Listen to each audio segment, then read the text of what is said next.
आफूले बलियोसँग बाँधेको छोरी र मने भागेपछि यता जिम्बललाई एकदमै धेरै पिर लाग्छ। उनीहरू कसरी फुत्केर भागे? कतै गाउँलेहरू आएर उनीहरूलाई फुत्काएको त होइन? अब तिनीहरू भागेपछि कतै मेरो विरुद्धमा उनीहरूले भित्रभित्रै चाल चलिरहेको त छैन भन्दै त्यहाँ जिम्बल चाहिँ एकदमै धेरै डराएका हुन्छन्। यता मने र जुने कसरी फुत्किएका थिए भन्ने कुरा त्यहाँ मने र जुनेले चाहिँ सम्झिरहेका हुन्छन्। उनीहरूले चाहिँ धेरै नै दुःख कष्ट सहेर मनेले आफ्नो दाँतले जुनेको डोरी फुकाएर त्यहाँबाट यानि कि जिम्बलको घरबाट भाग्न सफल भएका हुन्छन्। उनीहरू चाहिँ एकान्तमा बसेर कुरा गर्छन्। यता मने भने चाहिँ कतै अब जिम्बलले हामीलाई केही त गर्ने होइन भन्दै धेरै नै डराएका हुन्छन्। उक्त कुरा चाहिँ त्यहाँ मनेले जुनेलाई सुनाएपछि, हे तेरिका तँ किन डराएको?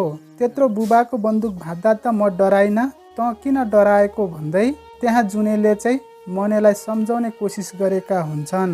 अनि त्यहाँबाट उनीहरूले चाहिँ अर्को नयाँ प्लान रचिरहेका हुन्छन्। त्यहाँ उनीहरूले के प्लान रचेका हुन्छन् भने अब जिम्बलको त्यो भाँचिएको बन्दुक जुठेकोमा बनाउन लगेको कुरा चाहिँ उनीहरूले थाहा पाएका हुन्छन्। उक्त कुरा थाहा पाएपछि अनि त्यहाँबाट जुनेले चाहिँ त्यो बन्दुक चाहिँ अब धर्मेको हातमा पठाउने कुरा गर्छन्। धर्मेको हातमा गइसके पछाडि धर्मेले चाहिँ जिम्बललाई त्यो बन्दुक देखाएर धर्मे र गौरीको बिहे गर्न सफल बनाउनुपर्छ, यानि कि सफल पार्नुपर्छ भन्दै त्यहाँ जुनेले चाहिँ अर्को प्लान रच्छिन्।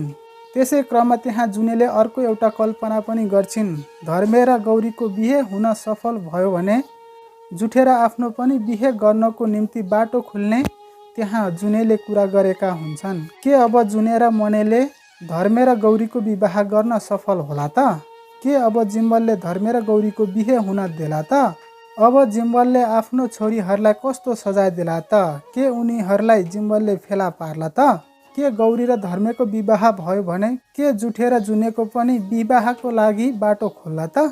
भन्दै आजको यो रिभ्यू भिडियोबाट म प्रकाश बिदा हुन्छु। हस्त नमस्ते जय नेपाल, बाई बाई।